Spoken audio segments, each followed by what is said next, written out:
Hi കൂട്ടുകാരെ, ഇന്ന് നമുക്ക് ഇത്തിരി മാങ്ങ അച്ചാർ ഇട്ടാലോ. പലതരത്തിൽ നമ്മൾ മാങ്ങ അച്ചാറിടും. അതിലൊരു മെത്തേഡാണ് കാണിക്കുന്നത് കേട്ടോ. ഉപ്പ്, മഞ്ഞൾപ്പൊടി, പച്ചമുളകും കൂടിയിട്ട് മാങ്ങ കൊത്തിയരിഞ്ഞ് അവിടെ വെച്ചിട്ടുണ്ട്.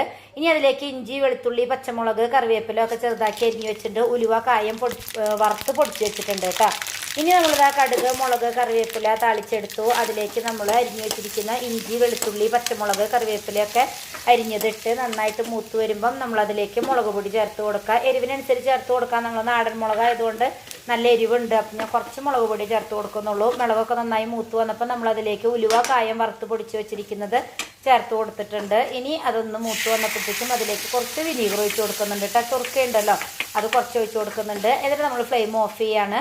ഇനി ഇത് നമ്മൾ അങ്ങനെ മാങ്ങയിലേക്ക് ഇട്ട് കൊടുക്കുകയാണ് കേട്ടോ. മാങ്ങ തിരിച്ചിട്ട് കൊടുത്താലും മാങ്ങ വെന്തു പോവും. വെന്തു പോവാതിരിക്കാനായിട്ട് ഇങ്ങോട്ടേക്ക് മസാല ഇട്ട് നന്നായിട്ട് അങ്ങ് മിക്സ് ചെയ്ത് കൊടുത്തു കഴിഞ്ഞാൽ നമ്മുടെ കിടിലൻ ഒരു മാങ്ങ അച്ചാർ ഇവിടെ റെഡിയായി.